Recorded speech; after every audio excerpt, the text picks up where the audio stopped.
and welcome to The Painful Truth. In our docuseries, you will hear stories of PPCM survivors talking about a common disease. PPCM stands for peripartum cardiomyopathy, which is a preventable pregnancy-induced heart failure. PPCM, it's not rare, it's just rarely diagnosed. Early diagnosis saves lives.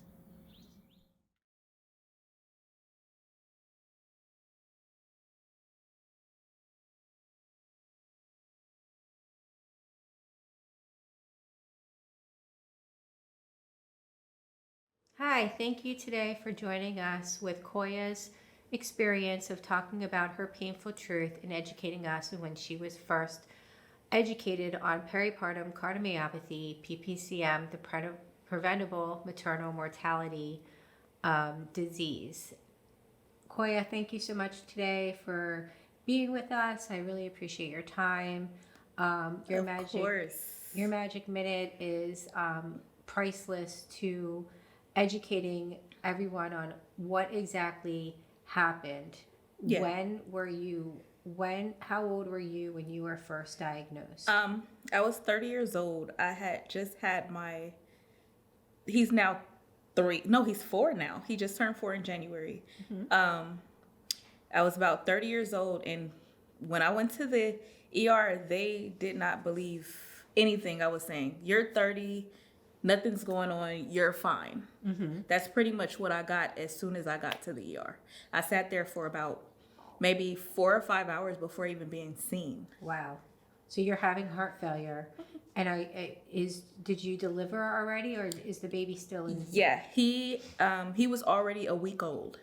Okay, so you experienced the symptoms after, or did you experience symptoms during? I experienced my symptoms after. Okay. But I had no clue still. Right. It was anxiety. At least that's what I thought. It was just anxiety, my feet swelling. Oh, that's just a normal part of having a baby.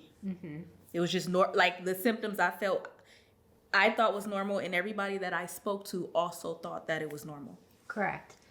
So you were diagnosed at the ER, not during pregnancy? I was not diagnosed during pregnancy. I was diagnosed about 6 days after I was admitted to the hospital. 6 days after. Okay. That's actually a common day. That's the third person I think that I've interviewed in person that started. It took so long. Well, for me, I coded 3 months after giving birth. Wow. I held on like a long time until eventually I had 104 temperature, and literally like it was just bad. But it's interesting because day 6 is usually the for whatever reason the day that things start to peak after with peripartum cardiomyopathy. So the symptoms just exasperated, like the swelling just got so much worse. Well, what happened was the first day that I actually felt the symptoms was, once again, that was about maybe the 6th or 7th day after I had my son. That day in general was horrible. I was exhausted. I could not sleep though. I was so exhausted, but I could not sleep because when I would lie down, it felt like an elephant was just sitting on top of me. Yeah. So I was terrified to fall asleep. Yeah. And then at some point I started to check my heart rate, and I noticed my heart rate was about 40. Wow. And I said, oh my God, something's wrong. At that point, my aunt comes and she checks my blood pressure, and my blood pressure was about maybe 170 over 115 or something like that. So I knew at that point something was really, really, really wrong. Right. But as far as getting diagnosed, I was already in the hospital. They took 6 days to find out what was wrong with me. So you were diagnosed at a life threat. Oh, yeah. Which is extremely common in America. Women have zero diagnosis in gynecology or, by an obstetrician, as well as midwives, birth keepers, birthing professionals, birthing specialists. Anything revolve around pregnancy has zero diagnosis in America. So women are only being diagnosed at the ER when life is already at a threat. Oh yeah. And that's what we're trying to like overcome as like women in our era, in this time, 2022. Whereas it should have been already prevented, because we have the prevention, we just don't have the awareness. Yeah. But the prevention does exist. The awareness is, it's not a hidden information about this. It's just that nobody felt that this was obviously not important Right. to address for women to get the NT-proBNP test. Yeah. What was the test that diagnosed you, or what did they say that caught your for them to diagnose you as PPCM? It took what is it called? A right heart cath. They went in through my wrist Okay. and took a camera through to my heart. Okay. And then that's when they said, oh, there is some damage there. The echo showed nothing. The stress test just showed a little bit. It was once they literally took a camera and took it all the way up and through to my heart. Sure, because it's that basically, they found it. Yeah, that's what they say, like a chest X-ray to see the heart, because necessarily you have to see it. Yeah. The chest X-ray only showed the pulmonary edema. Okay. So they only showed the fluid on my lungs. Okay. So that's when they gave me Lasix, because they're like, okay, maybe something is kind of wrong. Okay. But even still then, what happened was I was telling the doctor that I think I have this, because I did my own research. After seeing my symptoms, Dr. Google? Dr. Google told me that I had cardiomyopathy. Right. And I told the doctor this, and he pretty much said, oh, don't jump the gun. You're trying to make yourself sicker than what you really are. Right. And he just didn't Blew it believe off. me Yeah. because of my age. It was literally because of my age. I'm only 30. Yeah, which is interesting because this is a young, healthy woman disease, because it's a pregnancy-induced complication. There's not our heart is perfect until fluid is literally suffocating us until death. Yes. So, yeah. And the fact that, this is so common. Yes. And it's so common for the medical community to not have awareness except for the ER. Right. Is also why we're talking today. Because we really want to change women's heart health during pregnancy and spread this awareness. I mean, if there wasn't a prevention, we wouldn't be sitting here talking about it. Exactly. For our grandchildren, at least. Yeah. To be born. I made sure my girls know. Absolutely. They know. Well, our babies are now studies. Yeah. Because there hasn't been. So I would think that the girls, I have a son. So I think that there's a difference between having a son PPCM baby, right, as well as to a daughter PPCM baby. But again, we don't know. Yeah. But I think, and this is just something. This is a theory. Okay. And it could be a silly theory, and it could be a silly opinion, but it's still a theory, and we have to come up with more theories and opinions to basically figure out what is going on. But I was thinking, if there's a PPCM survivor woman that had a PPCM daughter, to get her just her blood checked before she gets her period. Really? And then compare that right after she gets her first period, like when she's 13 or 15.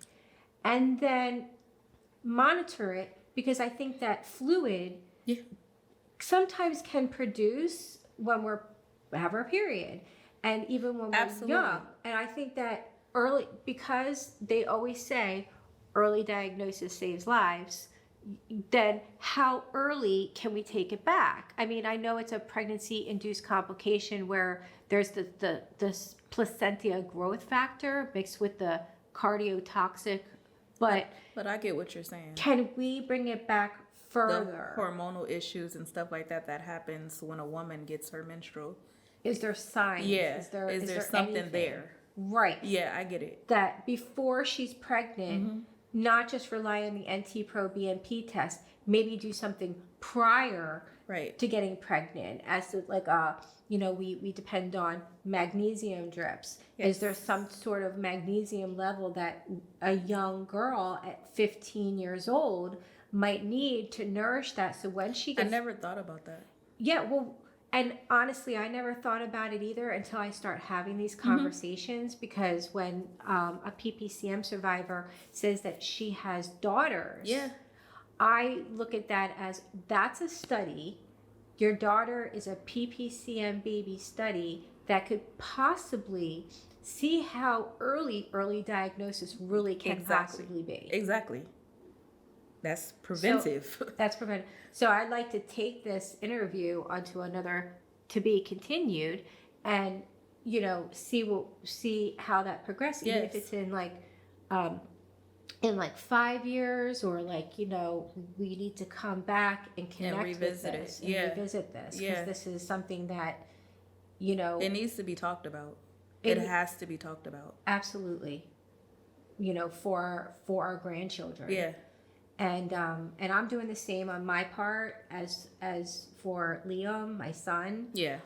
Because again, we only know what we know. We don't know what we don't know, and what we don't know can hurt us. Absolutely.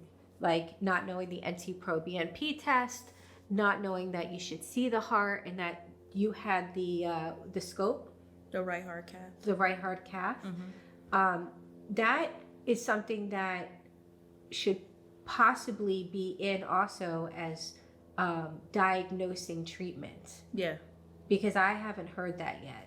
Oh, so yeah. That should be included in our but that's very that's traumatic. Yeah, our PowerPoint having presentation. That is traumatic.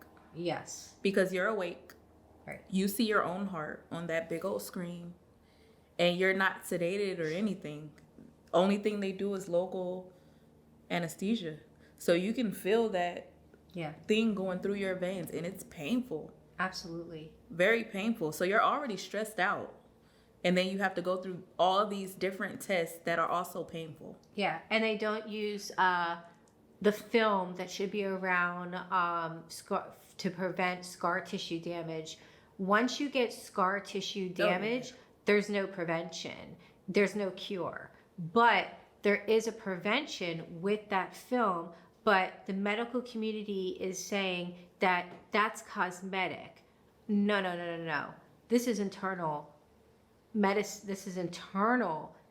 We didn't ask to get breast, and we're not getting breast implants. We're either getting a defibrillator or getting a pacemaker or getting what you're talking about. That insert should always have a film, and the medical community needs to start applying that. If the cosmetic doctors have mastered that to prevent scar tissue damage, when scar tissue damage is actually very deadly. And if you don't get the prevention, it can kill you too. Slow and painful, which I have. Yeah, wow. Because they didn't use it. Again, what we know, we don't know. I didn't even know that. Oh, and patch testing awareness. Never approve anything in your body. They did a defibrillator inside of me, and I was allergic to the components of the nickel, titanium, the metals. And I'm allergic to it. Belly button ring, when I was like 16 years old, I kept rejecting it because I was allergic to it. And then they took what I'm allergic to and shoved it in my heart with the wire and everything. They didn't do the full due diligence in an emergency situation even. See, I just had an allergic reaction just to the electrodes that they had on me. Yeah. It turned my skin black. I had blistering. I took pictures. It was bad. Yeah, send them to me. Yeah. I'll post them. So, you had, and you were allergic to some of the things that they used on you. It scarred me for sure. See? It can damage us being lab rats when there's a prevention as early as 10 weeks pregnant, but we're getting diagnosed at a life threat. And then we're a lab rat. Yeah. We're their lab rat. Yeah. So when you woke up from this, procedure and being diagnosed as peripartum cardiomyopathy, after just giving birth. Mm-hmm. What happened from there? Like, what was your Well, what was your process? originally the doctor came in and said I had a mini heart attack instead of saying that he thought it was cardiomyopathy. It was maybe a few hours later that he came back and then said, "Oh, I think you have cardiomyopathy," but he still never attached it to pregnancy. On the paperwork, it literally just says cardiomyopathy. I just have heart disease. It wasn't induced by anything, according to him. Yeah, Okay. it was. I just have it. Wow. For no reason. And where was this? This is St. Francis Medical Center. St. Francis Medical Center. It's in Linwood. Where is it? Linwood, California. Linwood. I will never go back to that hospital. Okay. Yeah, it was. I still suffer from that. Yeah, just It's mentally trauma. traumatized. I was so traumatized. Like, it was horrible. Yeah. But they gave me medication to treat, obviously, the cardiomyopathy.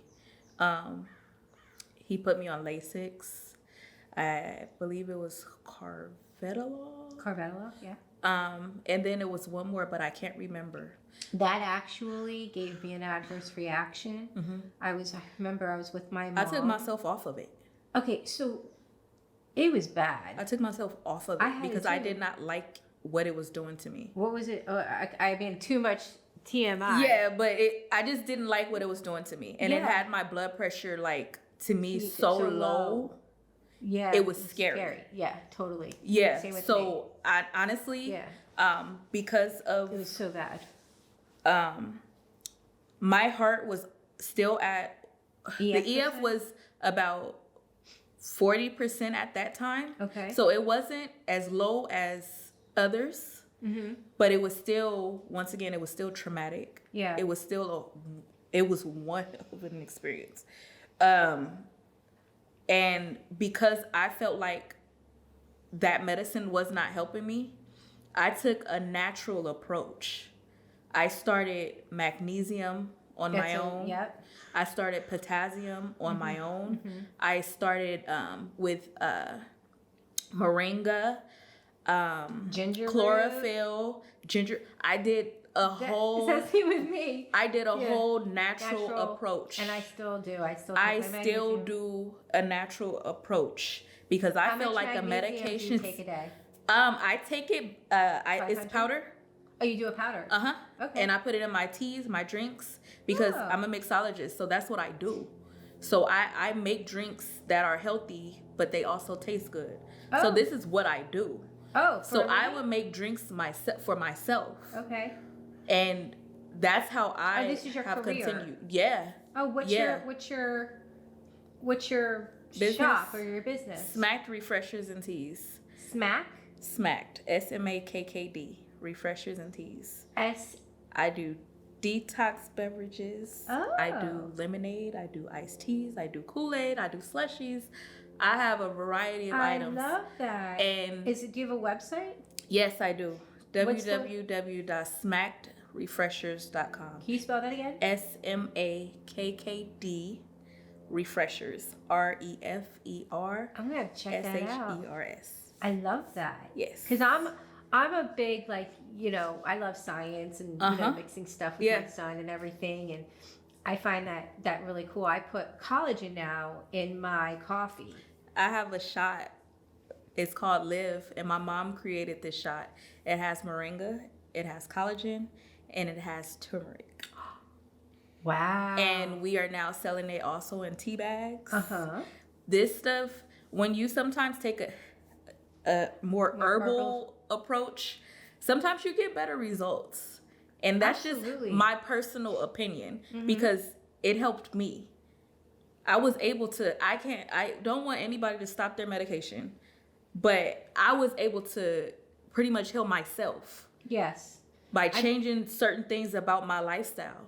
Absolutely. And recently I'm very much like been my entire life into health, nutrition, what we put in our bodies. We can either feed the disease or heal the disease. Yeah. And so recently I've gotten now into this new kick where I literally only drink hot lemon water before I even brush my teeth. If you brush your teeth, forget about it. It doesn't work. The detox of the belly inflammation is hot lemon water. Yes. The very first thing that you put in your mouth when you wake up, as well as at night. And I've been also, you can eat vegetables all day and not gain a pound. So I've been like taking more of like, I want to be healthy, and work with myself and not just rely on the medical community to get me up to, and I think that's an amazing company. I think that's awesome that you've done that. Yeah. Because people don't know what to put in their mouths. Right. And those vitamins, and then they can be expensive to get the whole bottle. Right. Whereas powder, it's very expensive. Yes, it's so expensive. I get powders, I get drops, anything that's easier and doesn't have like that medicine taste. Yeah. Like I test everything that I give out. It has to taste good. Yeah. And that's just because if it doesn't taste good, it's going to be hard for somebody to continuously drink that. It has to have a good flavor. So using agave or monk fruit powder, I use different stuff to make sure my stuff has a good flavor to it. Amazing. I love it. I'm going to try it. I'm actually starting a PPCM fitness. Yeah. Because I've been a dancer, yoga, Pilates. I was doing it my whole life. At least over 20 years, I was consistent with everything. And then for about 10 to 12 years, I did Rock and Model Body workout with my instructor, Grace. Okay. And she always talked about how, you can mold your body to look any way you want. Yeah. Because our muscles are like clay, and you can form it. You can form it into a dancer's body. You can form it into, a weightlifter or a runner. And so I am starting the PPCM Fund Fitness because I feel like with my EF percent was down to like 10%. Yeah. And now I'm up to, my EF percent is 71%. Wow. So I'm now at the point where I feel good, where now I can show my routine and help others how to properly breathe and stretch and like open your chest and your heart muscles and get that blood, circulating. And I thought like Mondays at like, whatever, I haven't picked a time yet, maybe like 10 or 11 a.m. But every Monday for that 1 hour, we have a stretch workout class. And I think that might be able to help people, feel more energy during the week, as well as, having something a little bit more consistent. Yeah. And so I think that when you put good things in your body and you love your temple, right? Like in all areas, I think it can really help the recovery longer term. Oh yeah. For us to stay alive after our trauma. For sure. Mentally, the balance scale, brain and the heart, nourishing it. That's amazing. Do you have any like brain food type of like supplements yet? Have you incorporated we're working on one for like a calming, soothing. We're using like valerian root, ashwagandha. Like with some what is it? Elderberry? Elderberry is more for immune. Is it? But yeah, I have that as well. Okay. Yeah. What is it for the brain food? I know it's like blueberries and there's tons. Yeah. There's tons. It's just sometimes when making a drink, you just have to pick and choose what you're going to choose to put in that specific beverage. Because you can't put it all. Yeah. And you want to probably balance it like where you take during the day and like your medication at night, because you don't want to counteract the medication. And that's why I definitely ask my customers what kind of medication are they on, because I don't want to give them anything that's going to counteract with what they have. Exactly. I'm actually taking classes. I'm taking an herbalist class to do this, and my mom is also taking an advanced herbalist class, so we both can tag team together and try to get this healthy stuff out there. Yeah, no, like heart failure, we need a lot of grapeseed. You know, grapeseed is like, you know, they keep saying, all the cardiologists, up your grapeseed, grapeseed, you know? Yeah, so it's grapeseed oil, black seed oil, oil of oregano, I love it. all of those. That's amazing. Yeah, Good all for of you. those. Thank you. And this is what you've come up with surviving. This was just something that you just... Yeah, I felt like I had to figure it out. And that's only because I chose to not take the medication that was making me feel so bad. Right. But that's just me. Right. Everybody can't do that. No, I couldn't take that medication either. I now take Anapurel, and I only take 5 milligrams, which, you know, my heart says thank you. Yeah. And it really made a big difference. Really? I mean, huge. I felt it. Yeah. Like, my chest was very heavy. And once I started to take the Anapurel, it was like as if whatever that felt heavy on my chest was like, it lifted. Was your heart enlarged? Both. Yeah. I mean, mine's too. it stopped for over 30 minutes, each cardiac. And I had 3 cardiac deaths, and each death my heart stopped over 30 minutes. So it was not just enlarged, it was weakened, and it was like stopped. Yeah. Like flatlined. Yeah. It was awful. Wow. Which shows that a healthy amazing girl you're still can, here. Yeah, I mean, same with you. But it shows that healthy young women Yeah. can get a pregnancy-induced complication, and the cause can affect the heart. It's not a heart disease. It's a disease that affects the heart. Right. It's different, and people don't understand that. I remember, like, this was after I gave birth and everything, and I had like, this was, it was on Halloween, and I just needed like Mucinex, and I didn't feel well.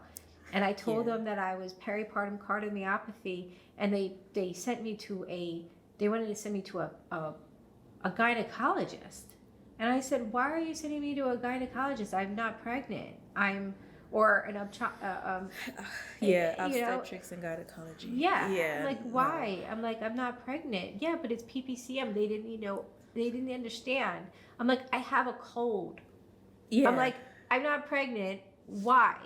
And so they were just so confused. They actually sent me to leave, and they didn't even end up, they weren't going to treat me. They shut off all the lights, and I refused to leave. And then Dr. Thomas Haskell, he was a fabulous doctor. Yeah. He actually was already home, and the nurse felt so bad for me because I was crying. Yeah. And he came back, and he gave me, he says, you needed some Mucinex, but when you survive this disease, you're considered a liability. Yeah. And honestly, even a cough is dangerous. Yeah. I get a cough, and I'm like. Yeah, but nobody wants to really. I couldn't believe it was a fight. Mm-hmm.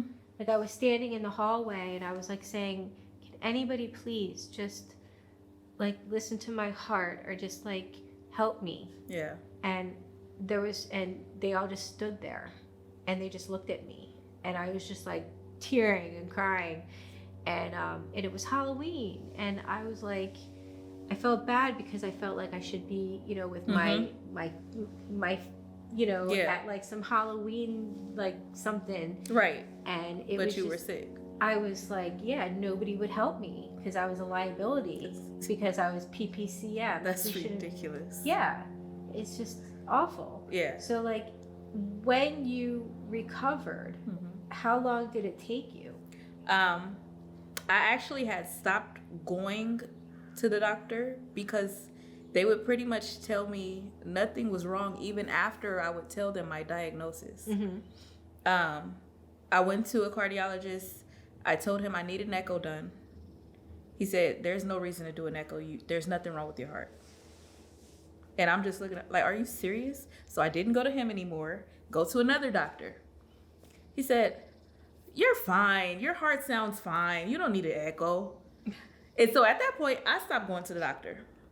It wasn't until maybe a year ago, because my blood pressure was high when I went to my primary care doctor. So she's like, you need to see somebody about this blood pressure. I see a new cardiologist. He does the echo. Echo says 65%. So he's looking at me too now. Oh, this lady's crazy. She's just talking. There's nothing wrong with her heart. So at this point, I just take it. Maybe I recovered a long time ago. I don't even know at this point. Because nobody cared. Nobody took me seriously at all. Having peripartum cardiomyopathy, they felt like that was just a made up diagnosis that I just brought up in my head or something. I don't know. And that's actually extremely common. Yeah. Like,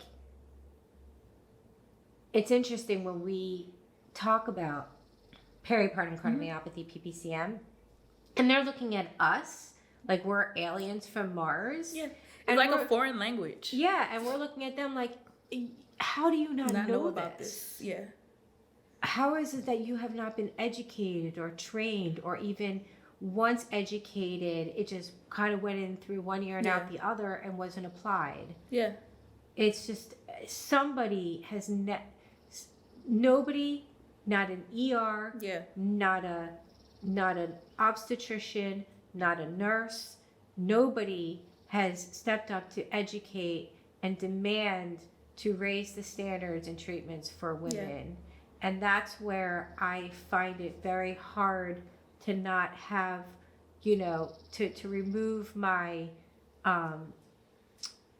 my anger or frustrations for people to listen. Right. Because it's kind of hard when, like, you freaking killed me. Yeah. And I'm coming back to you, not to sue or anything, but to educate. And, and to be, shamed as like, as it was my fault. Right. And then, it's just. Oh, yeah.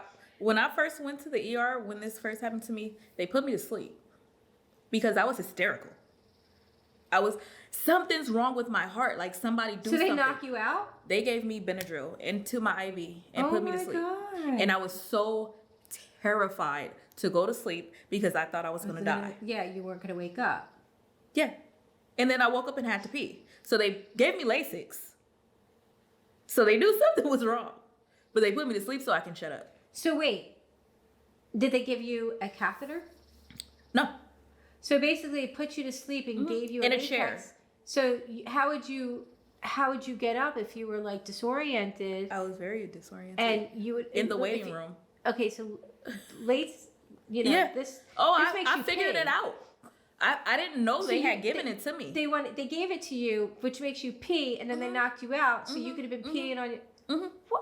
What? Yeah. I mean, because I take it every day still. I still Okay. take Lasix. I do. I'm now doing it more. Like, I'm supposed to take a half, but I've been taking like a whole and then doing it every other day. But just in like 3 or 4 days, I mean, it's like. so much water. So much water. And just imagine that first day when I didn't even know I had water retention. Right. It was clear. Yeah. It was like I never peed. Yeah. That's And like so how I am. they're looking at me. They're like, "No, we need urine." I said, "This is the urine." It's clear. She said, "I've never seen it like that." And that's it what was mine literally is, water. I mean, TMI, but this is very important information. I mean, when you're taking the latex and you're going to the bathroom and it's clear, that's what's filling up your body that can crush your heart. And it's It'll suffocate you. I'm so glad you brought that up. It will suffocate you. Yeah, because I still do that today. And I lost 3 pounds in 6 days because is when I just started taking it. Yeah. And see, Lasix, from the day I got to the hospital to the day that I left, which was about 7 days. Yeah. I lost about 25 pounds. Yeah. I lost 50. Just I lost 50, for the Lasix alone. Yeah. 57. That's my crazy. husband he felt my knee. He's like, "What's this?" Yeah. And I said, "It's my knee." As we were driving back from Arizona to California after my cardiac arrest, and he was like, "Wow," because it was so fluid, like he could actually touch my knee. It's crazy. I know it's a real problem when you're swelling and Mm-hmm. nobody is doing anything Yeah. for you. They act like swelling is just a normal side effect Pregnancy. of having a baby. Yeah. You have a baby, you get swollen. Right. No, pay So- attention to your body. Did they tell you that you can't have any more children? They did. They said that. They actually said that after I had my C-section with my son. Okay. I was still laying on the table, losing so much blood from the scar tissue that was from my previous C-section. And they told me on that table not to have any more kids. So I think something was going on at that time. And they just kind of swept it under the rug, sewed me back up, because they took so long sewing me back up after I had my son. Right. And they just kept saying, don't have any more kids. And I'm just thinking, like, in my head, like, why? What did I do? Right. Why can't I have any more kids? What happened? Never explained anything. I still don't know what happened in that And this hospital. is at Linwood? This one was at Long Beach Memorial. This is where I had my son. Oh, okay. So this was obviously 7 days before I went to the hospital in Linwood. What was the how far apart from when you had your PPCM baby daughter to then having your son? No, my son is the only one that was PPCM. Oh, your He's son my is PPCM. yeah, he's my Okay. third baby. Okay. Yeah, and he's the one who I was told not to have any more kids. Okay.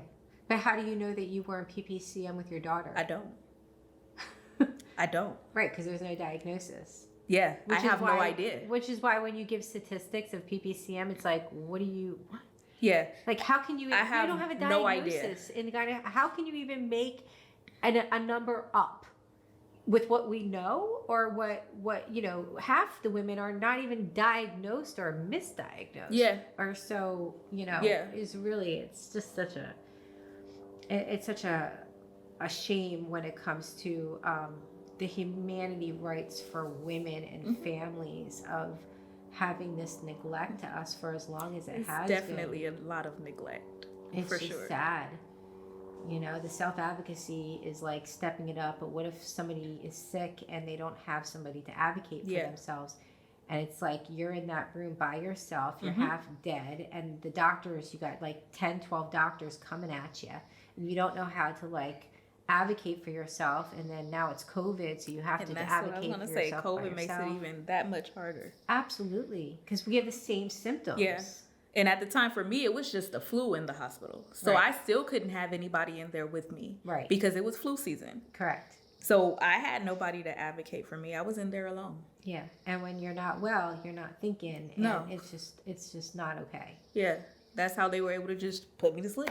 Yeah, My mom wouldn't have allowed that right, had she been able to come in there with me. right. And that's again why this conversation is just so important, Yeah. because we can only self-advocate for ourselves, easier said than done Yeah. after the fact. And hindsight is 2020, but during, it's like, how are we supposed to do that when we're dead and they want to drug us and like literally? And Like that's the you, thing. A for lot me, of women don't even survive. I got the needle that was like this long that left a keloid on my butt from a woman in the ER at Cedars-Sinai with bright red lipstick. And when she gave me that needle, I went home, couldn't put my socks on my feet. I couldn't breathe. 7 days later, she induced a cardiac arrest. And on my discharge paper, it literally says she is not ill. Now, I still go back and I still can't believe. And they were defending the doctors, the high-risk management department at Cedars-Sinai, and saying, oh, well, it says here you weren't ill. Yes, but I had cardiac arrest death and I'm PPCM. Yeah, but that's not what it says here. So it's like, it's like nerve-wracking. your death example is not as important or as real as what a documentation says from a doctor that didn't even see me. Right. And this doctor has clout and over, It's because he says you weren't sick, your death does not count. Your experience to... How, in what world, what a blow off, brush off. Yeah. Now thinking back, how lack of humanity. Yeah. And to like tell me that, like It's ridiculous. it's appalling. Yeah. Shame on all of the doctors that even when Kira Johnson, when she died, to make that family have to suffer even more. And, they didn't even get that much. Yeah. And, it's like you can't, they just don't, it's almost as if you die there, or if they're responsible, there is zero honor. Yeah. Or honoring the person who lived, like me. I hear I lived. They could have done so much. Use me as a study. Instead, that beautiful girl, Leah, who just died November 21st, 2021, past November at Cedars-Sinai, once again, they literally blew off every woman that has ever died, as well as blew off me, who actually lived through cardiac death and still continues to say, yeah, no. That's so sad. It is. It's sad. It's a real FU. Yeah. To all women. For sure. It's like our voice doesn't matter. We don't matter. Yeah. But a feline cat does. If you go to Snap Feline Pro BNP, it looks like a pregnancy test, but we don't have it for women that are pregnant. But they have it for a cat. Wow. The thread is there. Wow. It's really they don't want us to be educated, because the issue is, as well, is now that we are educated, young girls that I'm speaking to actually on a daily basis that comes flowing in, and they're all asking their obstetrics and gynecology. Yes, they are the department that are actually turning down women that are requesting their NT-proBNP test. They are actually turning them down. And I have that in my phone. Number very, very common for women to get refused the NT-proBNP test when they're asking. And it's very common that not only that women are getting turned down, but it's very common that doctors don't think that women need it. Now, it doesn't matter whether they think we need it or not. We're asking for it. Yeah. And if we're asking for it, it's only $15, then freaking order it. It's not a big deal. Yeah. But for some reason, it's such a big deal where they just say, no, sorry, we're not going to give you this order. And actually, it's they want to wait till it's too late. It's at the point where it's a little piece of crime against women. Yeah. And our bodies. I can see that. And how we are being turned down, being told that we have anxiety when we're having heart failure, making us feel like our bodies, like we're shamed. Mm-hmm. They shame us. They make the disease feel like it's our fault, when it's not. Like, a lot of women feel like, oh, I don't want to be like a problem. Yeah. Like I don't want to, and if the tests were just mandatory and standard, then lives would just be saved. Right. We wouldn't have to advocate for ourselves. And it should be standard before. Absolutely. Not when she feels symptoms. Right. And that's what I was telling this doula one time. She said, oh, I know, because they know everything, right? They've been a doula or midwife for over, birth keeper, now that they call themselves, for over how many years? Like 30 something years. And so they're not interested. There's a whole group of them. They're not interested in being informed on this prevention, because they rather have it joyful the entire time and not know the preventions, instead choose death by not having awareness. And that's where I just feel like, with a doula that, says, we don't do things that way, or you're not using the right approach, and you're using every approach. It's like, there's only one approach. It's, you can't make an assumption on a woman if she's not well or not. You have to actually see the blood test or see the heart. So assumptions are in pregnancy is ancient. Yeah. Ancient. Yeah. You can't look at a woman. There was a woman I interviewed the other day. She had 0 symptoms, 0, even after 0. She's breastfeeding her baby at 2 months after giving birth, and she had cardiac arrest, and her husband had to give her, all of that and call 911, and now she's on a heart transplant list, which is, as we know, PPCM is responsible for 1 in 20 heart transplants in the United States of America that can all be avoided as early as 10 weeks pregnant. So here, there are things that need to be applied that you can't see. And she said she had a lovely pregnancy. She said it was beautiful. It was a beautiful pregnancy. It was a beautiful birth. It was everything beautiful. And here one day, she's just 2 months after breastfeeding her baby and had cardiac arrest.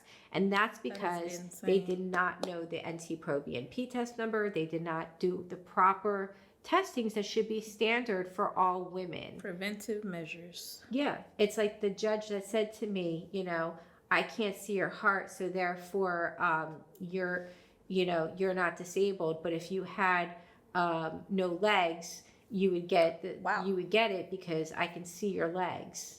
So it's like that. It's like, okay, this person can roll out of the grocery store where better chance than you walking out because your handicap is in your heart, which is what I mentioned even like a few interviews. But it's like, that came from a Los Angeles courthouse judge, literally. And of course it was a man.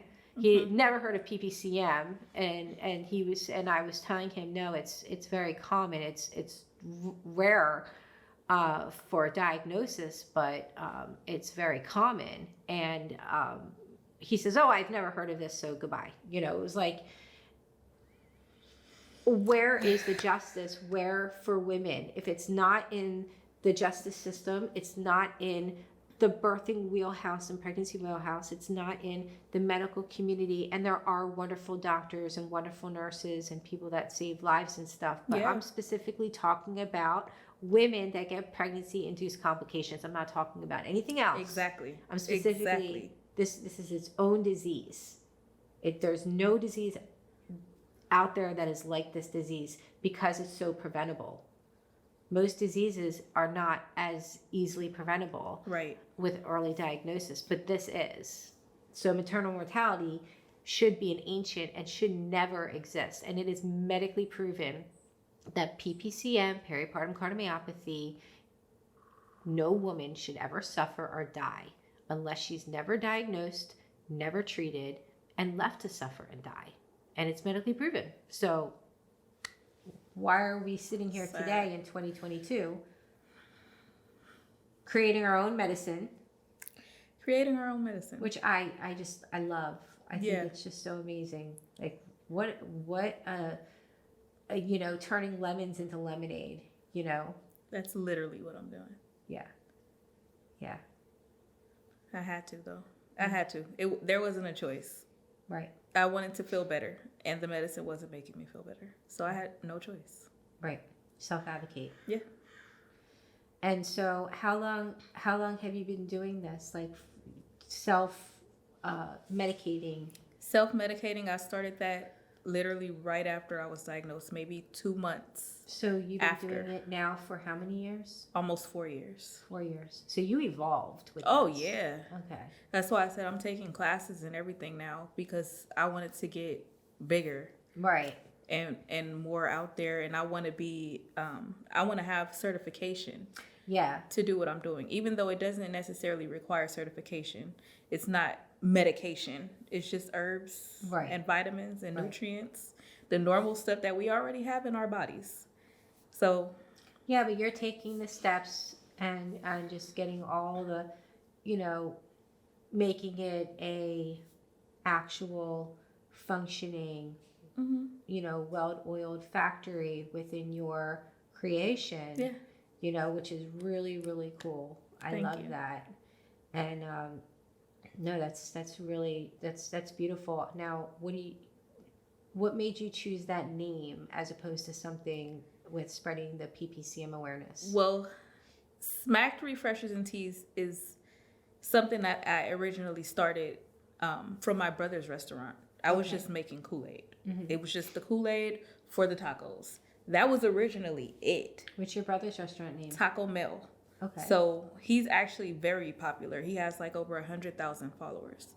But I was just making Kool-Aid. I didn't see it going anywhere. I didn't try to make any teas or anything like that. It was just once I got sick. So that's why I already had a name. Smacked. Kool-Aid, it makes you smack. So that's where the name came from. Okay. So you get that from Kool-Aid. So now we're creating obviously a new business that's going to be focused on the wellness part. Great. So we're going to have a wellness, but as far as the name, we haven't really created a name just yet. We want to wait till we get all our certification and everything. That's great. No, I definitely think that somewhere in there, because no one's ever heard of peripartum cardiomyopathy, and I believe that we have this in our videos too, but it should always be indicated, not just said. You know what I'm saying? Because people are like, wait, what is that? Yeah. And if it's spelled out, peripartum cardiomyopathy, PPCM, then people see it like the word cancer. Because it's the cancer of pregnancy, and it does cause cancer, that fluid. So usually a lot of, there's a correlation between PPCM survivors usually getting the cancer that follows because of the trauma. It brings up those cancer cells, which is why the NT-proBNP test is also important, because it can eliminate, your heart is good, so let's check and let's either rule out the heart and treat the cancer, or let's, there's elevated levels that can indicate that when you get your BNP. Yeah. And for me, they didn't even do a BNP test. They did, they checked my troponin levels, and they checked for leaking enzymes. So because my troponin levels were elevated and my heart was leaking enzymes, that's what made them take me seriously. Okay. So I never saw that they did a BNP test. I didn't even know anything about that until I saw you posting it in the Facebook group. Before that, I never knew anything about it. I just knew my troponin levels were elevated, and my heart was leaking enzymes, and my heart was enlarged, and my blood pressure was high. I think we need to know our BNP, the BNP with our sons. I think that's the most important test. I was even mentioning it to my son last night too. I said, I said, Liam, you got to do it. I said, it's the only diagnosis. I said, you have to have it. You have to be aware. So I keep talking to him about it. He's 5. Yeah, mine was 4. And so, he doesn't want to be poked. I should have done it before he was aware, younger, just to have an idea of what his number is. Like, what is he functioning on? And if people don't know that the NT-proBNP test is it's a B blood type test. It's called like the brain natriuretic peptide, and what it basically, the number is any number below, if it's the full panel NT-proBNP, any number below 300 is the goal. It doesn't matter if you're like a 25, 40, -2, but once you reach over 300, that's when they have to start treating you, because your levels are elevated, either surrounding your heart or in that area. And if it's the regular BNP, it's like any number below 99. So if you're, again, if you are, doesn't matter if you're an 80 or a 70 or a 20 or a 5, as long as you're under 99, is the actual goal to know the numbers that are elevated in our body. So I didn't know that. yeah, that's what that we have it on our PPCM fund, like our .com. We have under in the hamburger bar educational links. What do you think that is? I don't know. What kind of bird?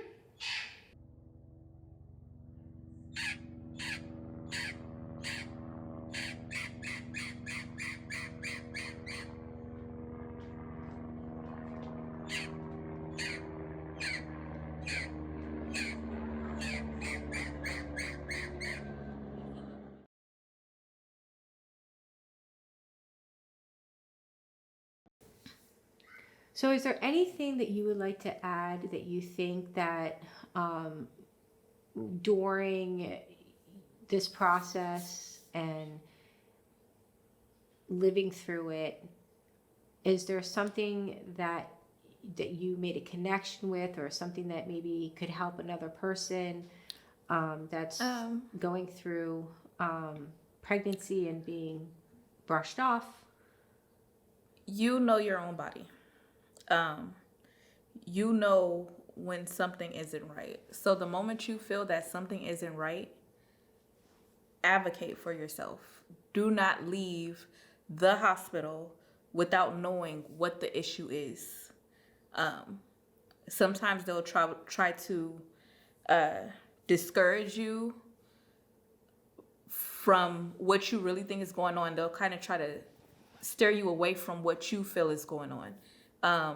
Stick to your guns, acknowledge your own issues, and push through it, because we've got this together. We've got this. Yeah, I believe that. I think that now that women are starting to come together and talk about this, and it is extremely It's been silent for so long. Yeah, they silence us and censor our speech at any point when we want, during, after, and even now, which is why we have this platform. This platform does not censor our women's rights, and for our families and our children and our children's children. And I think that we need to do this together, because we have to show proof that this is not rare, it's just rarely diagnosed. Exactly. And so thank you so much for your time today. Of course. And making the drive and spending this time with me, because it is the painful truth. And it's like reliving your nightmare again. Yeah, it's reliving it, but I appreciate you guys for bringing me out, because once again, it's been silent for way too long. It's time to talk about it. Exactly. Well, thank you so very much. And I appreciate it. We're definitely going to do follow-up interviews as we know more with our babies. Yes. So thank you so much for watching another docuseries and learning about the preventions, as well as about the disease of peripartum cardiomyopathy, PPCM. Have a wonderful night, and thank you.